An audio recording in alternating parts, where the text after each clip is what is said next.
Welcome to Building the Future. I'm your host, Kevin Horick. You can check out new episodes of the show every Tuesday and Thursday at 2 p.m. If you missed an episode or want to get more information about the show, please visit buildingthefutureshow.com.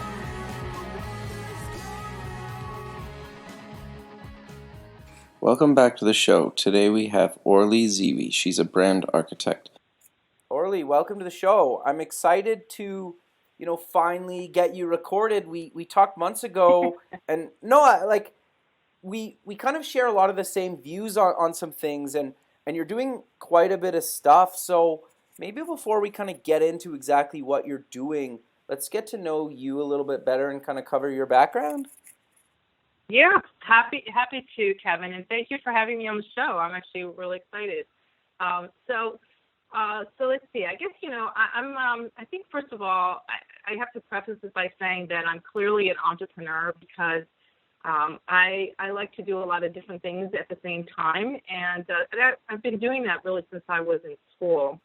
So I started out as a fine artist, and then I trained as a graphic designer because I realized that as much as I loved art, I actually preferred solving other people's problems and not my own. Interesting. So what graphic design?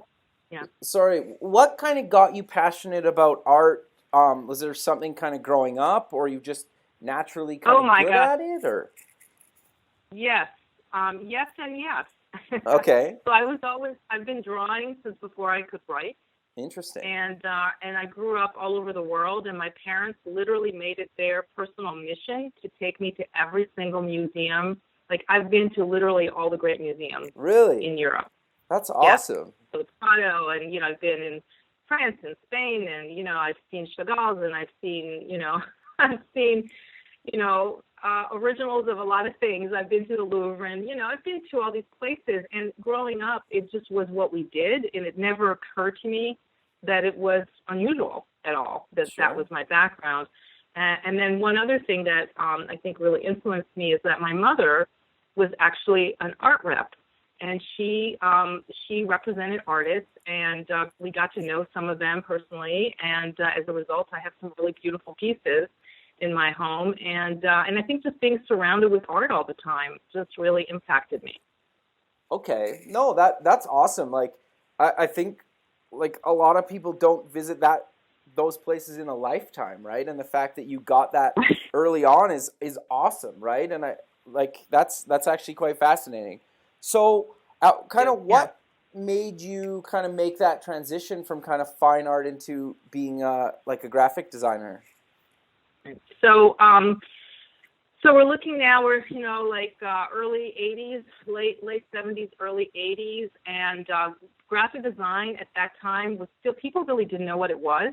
Sure. And it was still fairly under the radar. Like today, everybody's a graphic designer, or everybody just uses the word design, I think, as shorthand. Sure. But back then, I really didn't know much about it, but I loved the idea of, at the time, it was this discipline, very process-oriented, with also this very much a fine art focus. So this is really how I learned to think like a designer, which, of course, fast forward 30 years later, and in fact, I'm using all of the tools that I learned as a graphic design student to do the work that I'm doing now, which is really facilitating alignment workshops and actually doing design thinking workshops.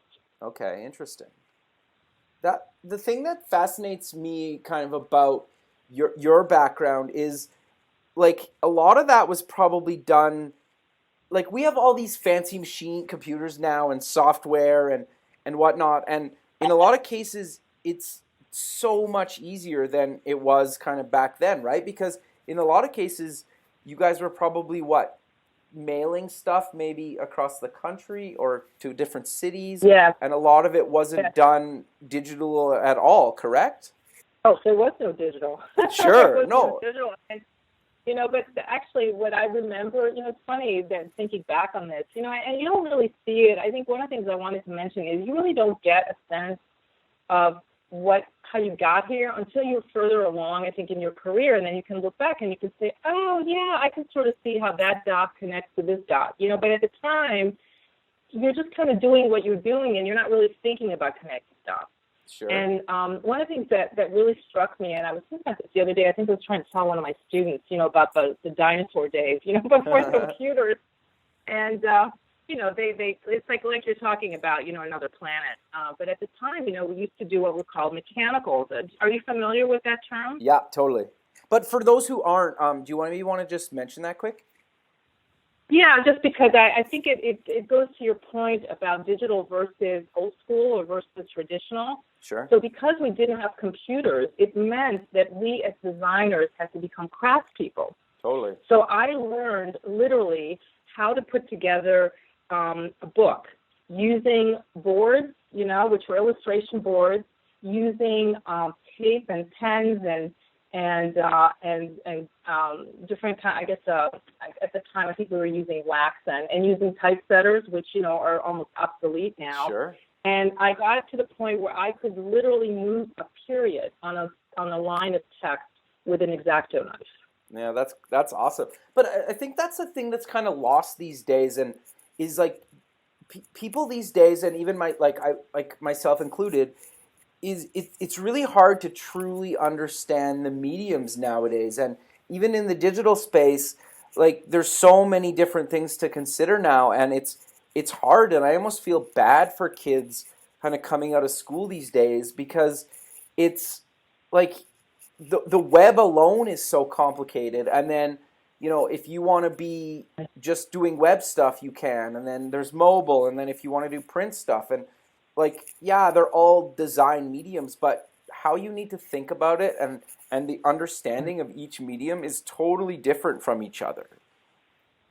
Yeah, and then of course you throw in social media. Totally. And it's crazy out there. I mean, you have social media now. You've got more than 500 sites, 500 platforms, and it's growing all the time. And people are so overwhelmed. And I'm thinking about, back to your question around designers today, I think not only do they have to navigate these rather complex platforms, but they also have to figure out, I have a portfolio. How do I show that to people? What does a job search look like for a student getting out of school? I mean, we didn't have any of that. It was more like there were these established studios back then, design studios, I was basically, it was in a way it was easier and harder, if you know what I mean. Totally. Yep. Right. So, and I think I will say that my claim to fame as a graphic design student is that I went to school with, oh my gosh, now of course I'm going to completely blank out on it. But he's become a very famous designer in New York, Michael. Oh my gosh, wow. Okay, it'll come back to me. Sure. No, it's all good. But anyway, Michael Beirut, sorry. There you go. Sorry, Michael, if you're listening to this, I'm really sorry about that I had a little blip there. He was a great guy, by the way. But he sort of did. I think the path that at the time we all kind of aspire to, which is you find like the best design studio in New York, which is what he did. He got a job there, and now he's a partner at Pentagram, which is one of the top design brand agencies in the world. Sure. Actually. So, but now I think with I think what's been lost is, because we have access to everything, it's hard to know what to focus on. And in a way, the onus, I think, is more on students to figure out what they want to do, because the possibilities are so much more than they were when we were in school. Graphic design was it was a scripted kind of experience, I think. And but today, you have to know so many different platforms. You have to understand, how to use Photoshop versus how you're using InDesign, or, when you do a PowerPoint now, you have Prezi. You've got all these different tools, and the tools are amazing, by the way. I am not suggesting for a moment that we go back to the days when we didn't have these tools. Quite the contrary.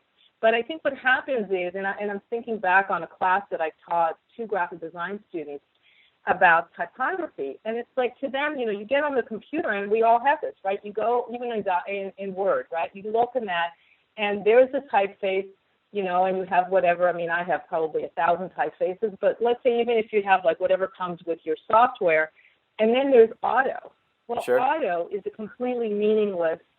It's a meaningless thing. There is no such thing as auto. The way the typesetting evolved was back in the printing press days, where people actually, typesetters actually used they used lead, and they actually had. This is why it's called leading, because Sure. they would use units of lead between each line of text. Now that all of that's lost now, and so if you understand, I think if you understand where things come from, it gives you an appreciation of kind of how we got there, and I think it gives you more. I think it feels like you're part of something bigger than just you doing a poster or a business card. No, I totally agree with you on that, and I think it is a good thing. I think in kind of any industry that you kind of, if you really want to push something forward, you kind of need to know where it comes from and where it's been, and kind of how to use the good things from those different kind of eras to push things forward, right? And I think it also Yeah. helps you understand the mediums a lot better, and then even maybe help predict kind of where they're going to go, or maybe even be part of where they're going to go.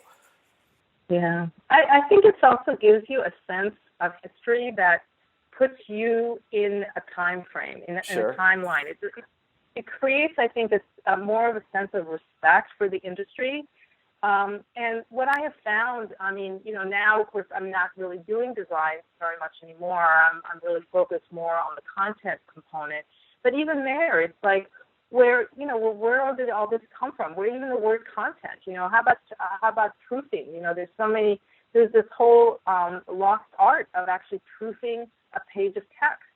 And I had to learn that because that's how we set up type. It wasn't just like we put it in design and then just, formatted. We had to figure out like how many lines of type there were going to be, and what font, what size it is. We had to understand the difference between text size versus display versus a poster, and how different fonts had different fonts had different functions in communications. And it was really about learning how to communicate. And I think that, and interestingly, actually, to me, is that as we become more digitally sophisticated, we have lost the art of communication, which Totally. I think is really ironic.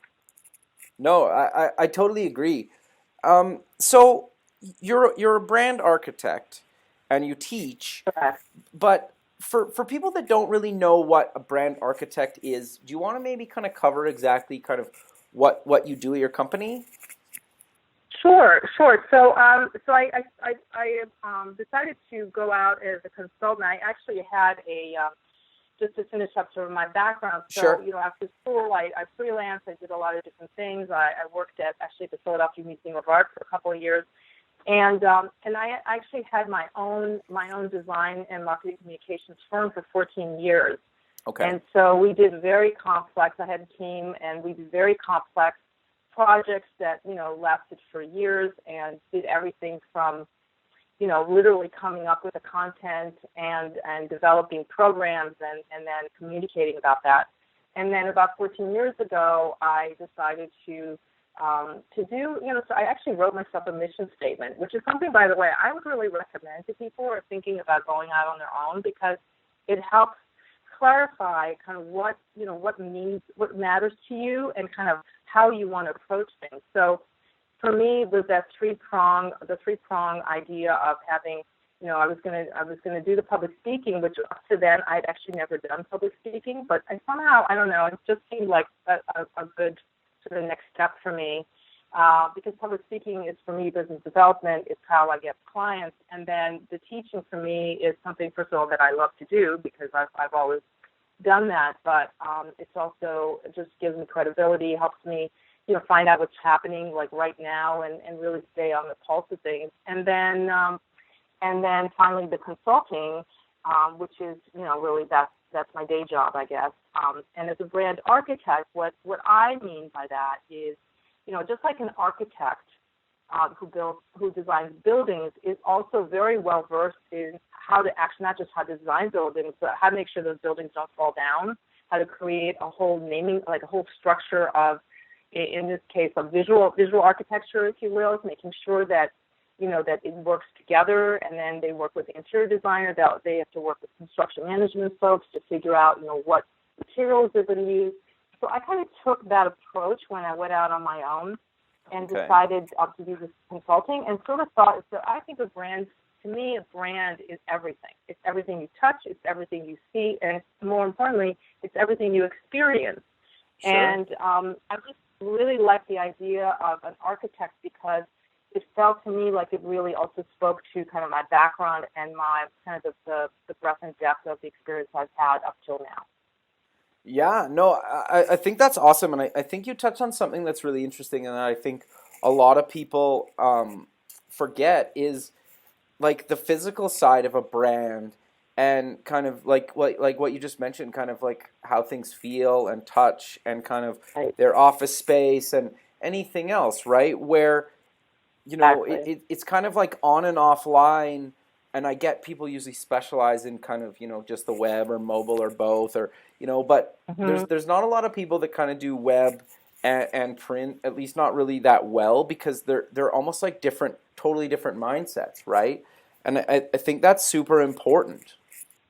Yeah, it's funny that you say that, because I had a bit of an aha moment, and I remember this about 15 years ago when I could have actually gone into web design. I have, years and years of print design. I really do know how to get something on press. I know what you need to do. I know how to change colors and what you do if you add this color to that color. So I'm pretty well versed there. But when the web came on board, what I realized, and I'd like to think that I was really that visionary. I don't really believe I was. I think it was more like I just really didn't want to have to learn a whole new set of skills. Sure. But as it turns out, I did anyway, because I have actually done web design. But right. I prefer to leave it to the experts. I need to learn enough. And I think this goes back to this architect approach, is that I understand enough about it so I can communicate to someone, but not so that I can micromanage them. So for me, I need to really truly understand how we communicate in these different platforms. And to me, it really comes down to the ease of communication.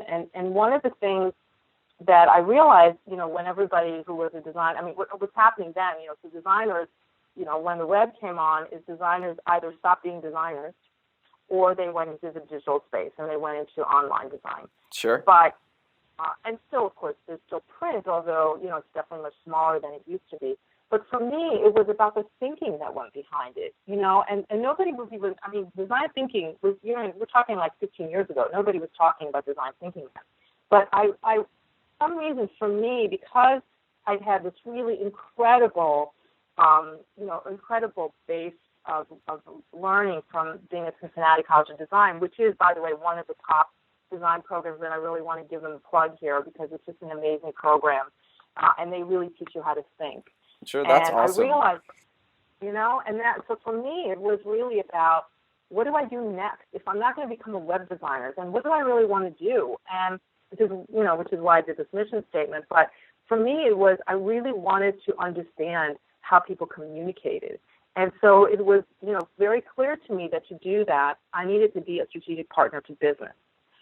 And that's really kind of when things took off for me, is when I started to, I pivoted. I've actually pivoted several times since then, but now, how I kind of position myself is that what I do is I help businesses and organizations align their vision with relevant and also strategic marketing, so they can connect to their ideal customers to help them find them, buy them, and refer them.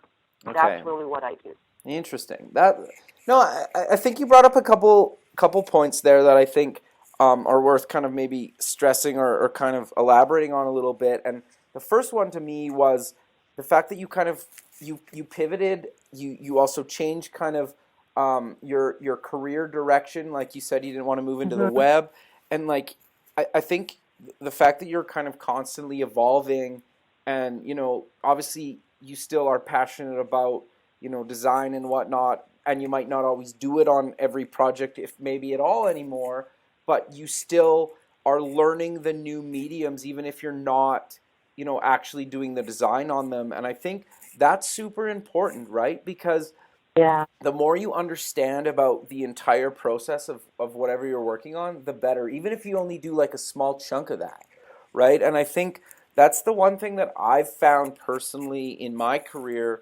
kind of being like a digital designer and creative director at a software company, is that a lot of people and even clients and even outside designers that we work with at companies sometimes is, you're doing this mobile thing, but they don't really understand mobile, or they're trying to argue with you about how Android should be designed when they're an iOS user and they've never actually used an Android device. And you're like, well, you kind of need to, like, you can't argue about something if you don't understand the medium that we're arguing about, right? Right. Yeah, you know what? You're bringing up a point that's very near and dear to my heart. And I think it's one of the reasons why I got into public speaking, because I call it the Chinese menu of design. I'm sure you've heard of this. Yeah, yeah. Where, right? And this is what happens, and it's actually one of the things that I find, really upsetting about the design field is that designers, for whatever reason, have had a really hard time sort of establishing, how truly valuable they are to our culture, to society, to business. I mean, you think about anything that we touch, own, use, interact with, and design has to be part of that. But the problem is that design now has been sort of co-opted in a way, and lead and designers are really not in the middle of this conversation. And I had enough years of experience dealing with somebody who would say, well, I want purple because that's the color of my tie. So Sure. What I did to counteract that is I learned everything I could about color. So then, when they would say that, I would say, well, since you are, since you're not in a, if you were a leadership brand, and let me tell you about purple. Purple comes from a purple dye that was found 3,000 years ago or 2,500 years ago in the Mediterranean, and it came from a shellfish, and you could only get one drop of purple dye from it, which is why the only people who could afford purple were the very wealthy and the church and religious organizations, because that was, and that became embedded in people's mind that purple was the color of royalty. And so I could have these conversations with people, and because I was so well versed, it was much easier to push back. Sure. So it wasn't, well, I think that's a really dumb idea, even if on some level you know that it's not the right thing. But this is, I think, the biggest lesson that I've learned over the years, is if you want to have a conversation where you are leading it instead of following it, you need to be super educated and you need to be super well-versed in your field, so you can show just by the knowledge that you're sharing. And I look at it like every conversation is an opportunity for me to learn and for me to teach. And so when I would have these conversations with clients, little by little, I realized that I was no longer having those kinds of arguments, because they understood that they could kind of step back and let me lead the conversation. And I think what happens with newer, younger designers who haven't had that, it's harder to push back, because it really comes, and especially when, there's also this other piece, which is I need it yesterday. Sure. And that's, of course, if things have sped up because of the web and just digital media and just in general, mobile. I mean, it used to be, it's hard to imagine there was a time when you actually had to wait like 4 days to get text to put into a spread for a book. Like, totally. That's unimaginable now. Yep. No, totally. I don't have it 5 minutes after I thought of the idea, but I sometimes actually feel that I'm very lucky that I was able to kind of come through my career in this way, because it's given me an appreciation, I think, that someone just going to school now is not going to get. And then the other piece, like I said, this is really kind of how this next pivot happened for me from design school, is I realized that I was having way too many conversations where I'm having to push back on ideas being given to me by somebody who had no understanding of what I was even doing.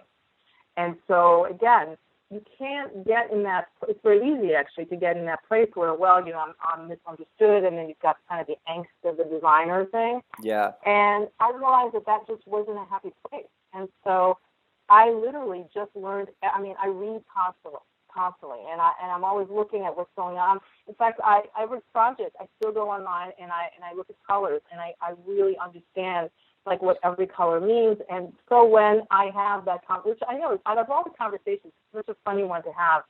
What I realize is that people really love the idea of being creative.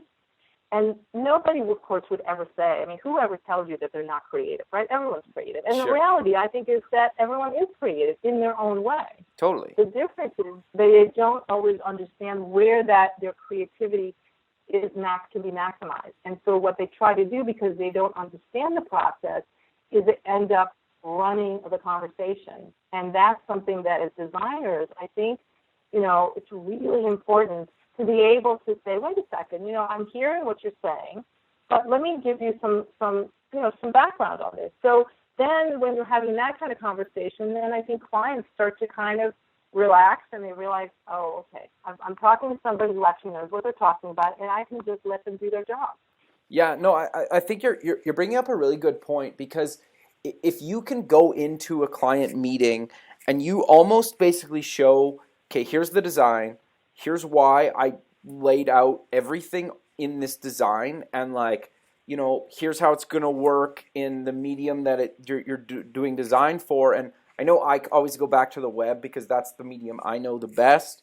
When I present something, I go in there and it's usually a prototype, and I'll click through the prototype and I'll say, well, here's how it works on a desktop, here's how it works on a tablet, here's how it works on a phone. So here's why we didn't do things in a certain way. Here's why we use the colors we use. And you basically go in there and you say, like, I did this because of this, and this because of that, and this because of that, and here's it working on this device, and then your target market said, based on the research that I did, or the user groups, or the focus groups, or based on my experience, or a combo of all those things, it's done like this. And let's all forget about our own personal opinions, because at the end of the day, yeah, they're relevant, but our target market isn't anybody in this room.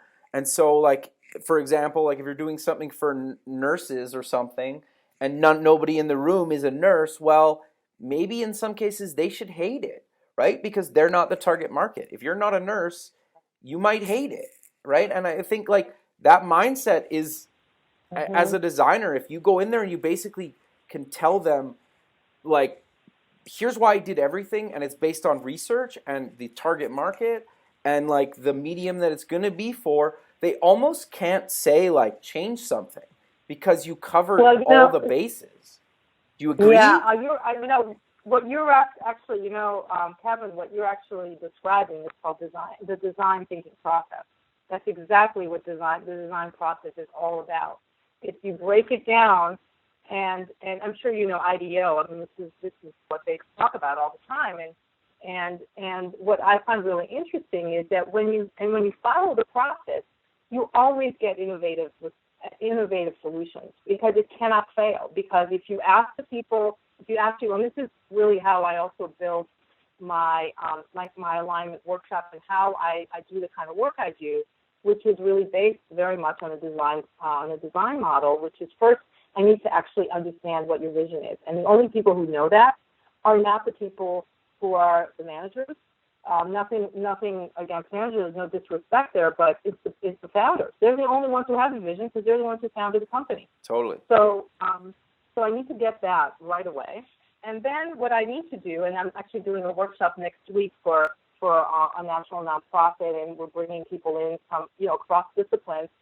And the idea is to kind of get everybody aligned with that, so they actually understand why their vision is meaningful to them and how they can use it in their day job, so that it feels like every time you're doing something, you're in some way supporting that vision.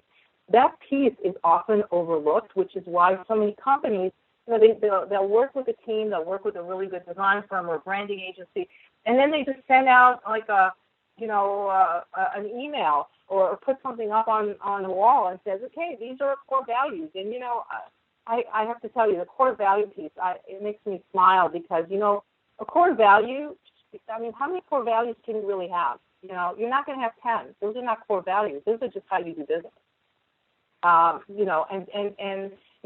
Being great at customer service.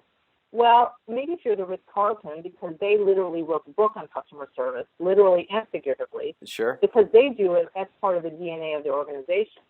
But, customer service as a rule is not a core value unless you're Ritz-Carlton. Sure. But what you have to do is also not just find a core value that sounds good, but is actually authentic.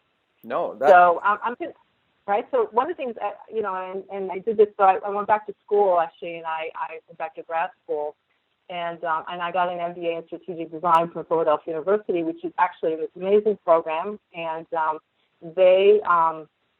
they actually modeled the program after the D School, the design school at Stanford. Oh, very cool. So the idea is that, it's really cool, and it's the first program of its kind on the East Coast, actually. So very, very proud to be a graduate of that program. And one of the things that I learned is that there's this idea of, how do you make sure that, you really are operating from this authentic place, and it comes back to storytelling. So we worked a lot on stories, really thinking about storytelling, and, that gets into personas, and that goes directly to what you were saying about understanding your customers. So if nurses are your customers, and you never talk to nurses, and more importantly, if you never watch a nurse actually doing his or her job, you have no idea what real problems they're working with. It's just an idea, something you're thinking about.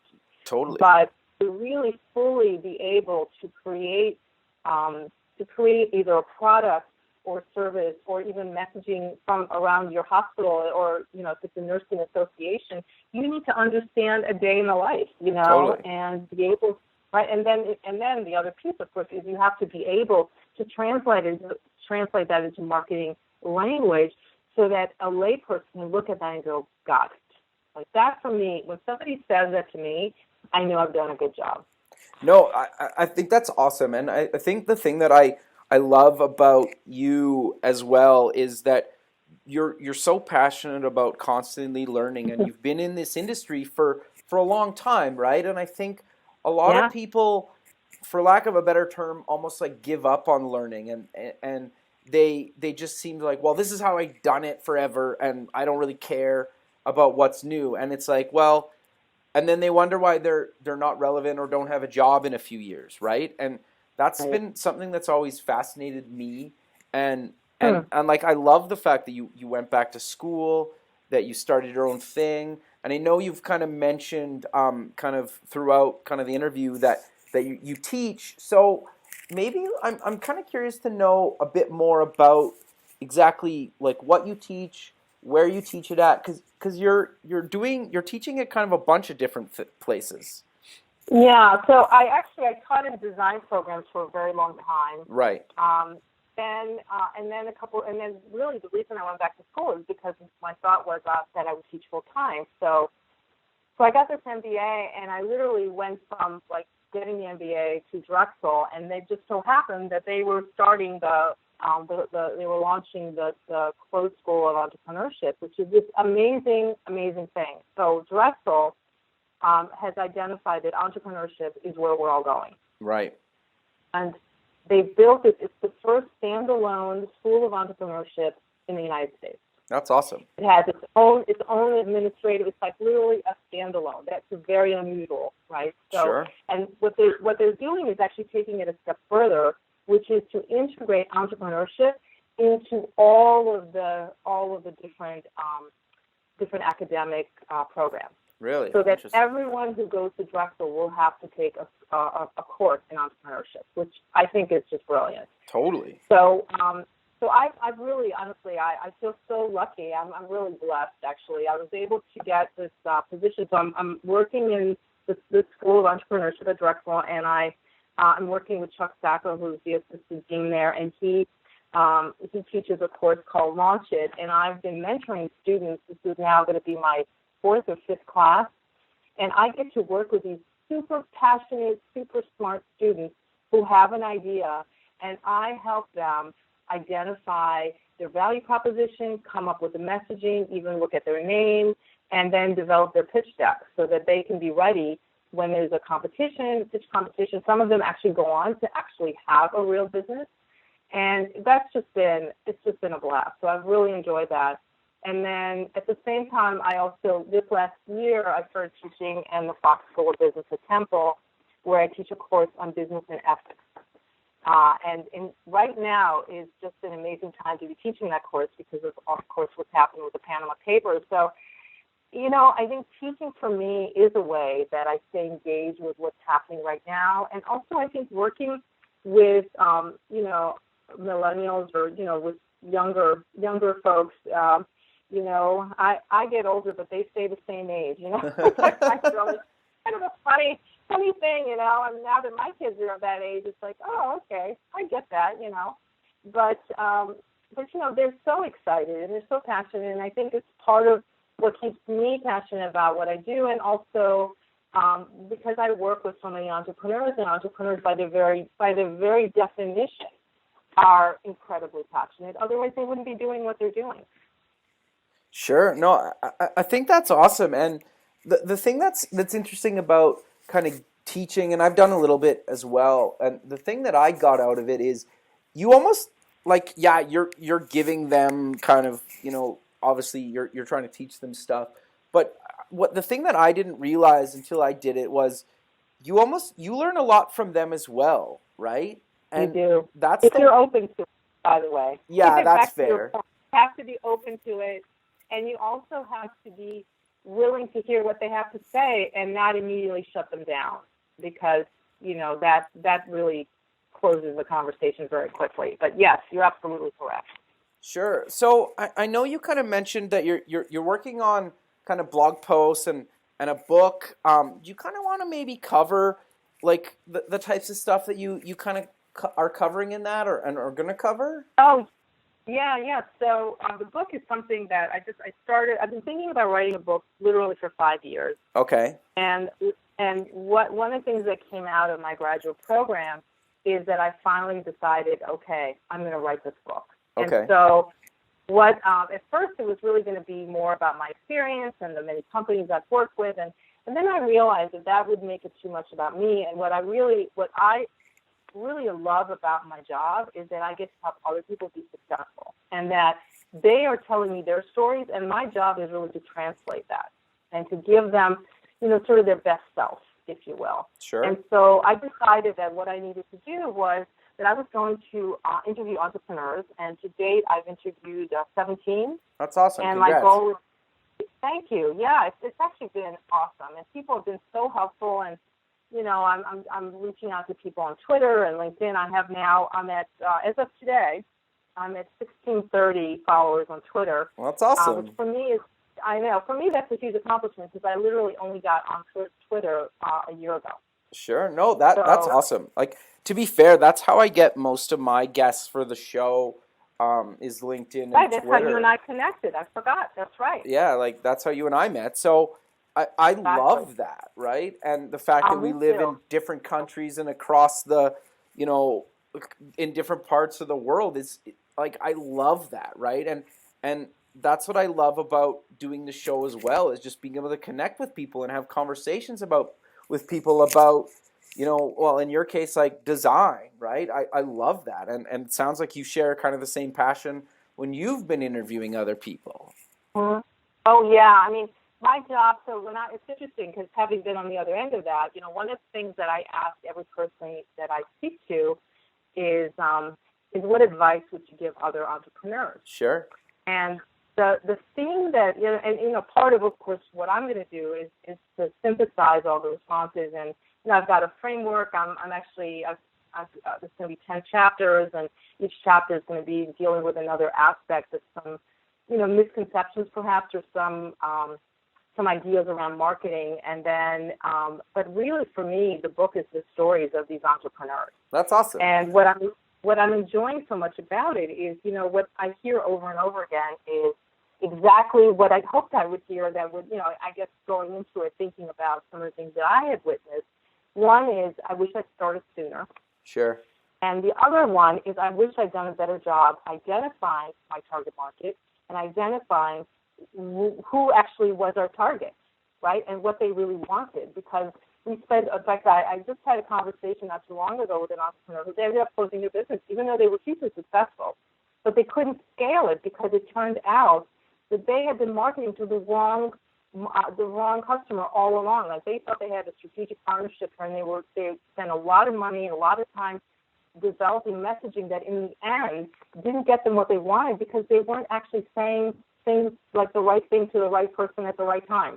You know, wow, that's interesting. I found that really, really compelling. That really the beginning, and this is kind of at the core of my book. And in fact, I'm writing a blog post specifically on this, which is on personal brand, because in the beginning, you know, the founder is the brand. Sure. And so, what founders don't realize is that their story is what makes them different. Why they started a company is what people actually want to know this. Because especially one of the things I find so interesting about millennials as a group, and you know, of course, I'm generalizing here, but sure. That certainly has been my experience with my students, that they really, truly care about the brands they buy, the brands they associate themselves with, and they actually want to know what these people believe. They want to know what they do, how they treat their employees, how they treat people abroad, and how, you know, what the supply chain looks like. And, you know, they're really concerned about this. And so, to me, authenticity is such a big part of branding that what founders don't realize is they've got this already right here, and they're not even tapping into it. And then the other piece that I find really interesting is that they will hire an intern to build their social media feed. Now, to me, that makes absolutely no sense, because social media is the way that it's our elevator pitch, right? We no longer have elevators. We have platforms. Sure. We have Facebook, we have Twitter, we have LinkedIn. That's our opportunity for elevator pitches. And so what owners are actually doing is they're handing that over to someone who doesn't know their story, and then they're trusting a 25-year-old to somehow be able to tell their story in a way that's meaningful and relevant. And I just find that, you know, I just don't think that's a good idea. You know, in my book, one of the things that I'm going to talk about is kind of the role of social media. And in my viewpoint, it really, especially if you're trying to build thought leadership, and certainly in the B2B world, it's really important that the owner either is writing the content or is working with a professional copywriter to create the content. No, I think that's really good advice. So I know you're still working on it, but have you kind of picked a tentative release date or month and a title? So, you know, it's funny. I thought I had the title. All right. The title has changed dramatically, but what I'm actually describing, or what I'm hoping this will be, is the companion piece to the Lean Startup. Okay. Which is a book by Eric Ries, and the whole lean business model movement, which was actually started by Steve Blank, who's a very successful serial entrepreneur in Silicon Valley. And there's lots of articles about lean marketing. I've been doing research on it, but for me, it's like I want to write the book. The book for me is, you know, what do you do those first 3 years when you're starting a business? Because year 1 to 3 are so critical, and by the time you get to year 5, if you're going to make it, right? Because of course we know, I think it's like 95% of startups fail in the first year. It's really high. Yep. And so part of, I guess, what kind of motivates me is that I'd like to maybe have a little bit to do with maybe changing that. And I think understanding marketing and understanding the power of social media and the power of, you know, good messaging and really a strong branding presence is huge. I mean, if you think about any power brand, I mean, even Nike, you know, I'm sure you know what Nike, the name means and sure. You know, all of that, but you know, Nike didn't get, and you know, it's funny because I actually use them in one of my blog posts, which I call the Nike syndrome, because of so many companies say, and I've heard this, well, you know, we're not as big as Nike, so basically, you know, somehow marketing gets left off the table because we don't have that kind of money. Sure. And the reality is that it took Nike 20 years to become Nike. Yeah, no, totally. And had they started early, like I'm hearing and talking to these entrepreneurs, it wouldn't have taken them 20 years. Totally. So this is my, you know, my own kind of anecdotal evidence has been that, In fact, the role of lean marketing and the role that I hope my book will have in the success of entrepreneurs is to stop asking the question that we'll do it when we have money, which I hear all the time. Yeah, when we have money, we'll do marketing. But that's the wrong question to be asking. It's not when will I have money, but what do I need to do now so I'm prepared when I'm ready to scale up my business. Totally. Because most entrepreneurs, right? I mean, whether you end up being acquired or, you sell, I mean, there's a lot of entrepreneurs, certainly in the tech world, it's like, oh, we want someone to buy us for $2 billion. Well, how do you think that's going to happen? Totally. So I'd like marketing to take its rightful place in that equation. Well, and there's a lot of ways to market yourself that don't have to cost you like an arm and a leg, right? Like, I think that's what people forget, right? And they also, I think, forget the role of marketing. See, to me, this is why I'm writing this book, because for me, the role of marketing in the beginning has nothing to, it's really not what's going to happen later. Sure. One of the things that I love about that Steve Blank actually said is that startups are not just smaller versions of bigger companies. They're a completely different animal. It's a completely different ecosystem. You can't, this is why the lean startup was written, because people, were used to these very antiquated, very long, writing a business plan that takes a year. By the time you start implementing it, your entire market has changed and you've missed the windows, because we now live in a world where things are happening so fast. Totally. So I would love to see, but he doesn't talk about marketing at all, or the value of branding. I mean, branding to me, if you're going to spend any money, don't spend it on a logo in the first 6 months of your business. People agonize over this, and since I work with a lot of startups, one of the first things I say to them, I say, you know what? Why don't you wait until you actually know what it is you've built, and then hire a professional. Don't get a logo for $19 on Sure. the web. And hire someone who really knows what they're doing to build you a true identity that could take you for the next 20 years. But in the beginning, what you should really be focusing is identifying what is this thing that you've built. And one of the people that I was my go-to is Simon Sinek. Do you know him? Yeah. Well, of him, So I should say. Yeah, I love him. I actually got to meet him. He was here at the Ritz-Carlton in Philadelphia, and I had the really pleasure of meeting him. And it was like I don't know, like some kind of semi-god walking into the room. He was literally like the crowd parted. That's awesome. It was really something. He was great. I really enjoyed talking to him. But what I find really interesting about it, what he talks about is this whole idea that people don't buy what you sell, they buy why you sell it. And this why is one of the hardest things to do well. And, he actually, I'm sure you've seen his TED Talk, which I think is like the number 1 and number 2 of all time. Yeah, it's up there, on YouTube. I don't know how many million hits he's gotten on it, but what I love about that is, when he talks about Apple, we talk about, well, why is Apple so expensive? Well, one of the aspects, and this is actually part of the research I've done, I've read a lot about, of course, how you build brands, and David Acker, who I believe teaches in the Kellogg School of Business, so he's written several books on branding. He's also on YouTube, and he says that being expensive is actually connected to your brand. And if you are a luxury brand and you can show that and people believe it and they see it and you create that kind of experience, the expectation is that it needs to be more expensive. Sure. And in a way, you think about it, if a MacBook was $500, I don't know if we'd value it as much. No, totally. You're right. And plus, what you're buying is not just the guts of it, but all the engineering that went into it, the R&D that went into the ease of use. I mean, that's one of the things that Apple is really known for, is that because they put design at the core of that experience.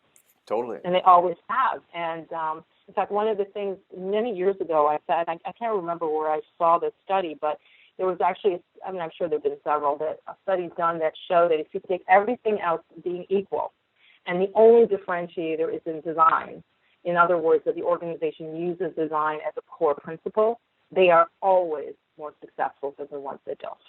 No, No, I totally agree with you. I think that's really good advice, and I kind of love your take on kind of the whole space and the whole kind of industry, and that's really why I wanted to have you on the show. But we're kind of coming to the end of the show, so do you want to maybe close the show with promoting where people can kind of find you online?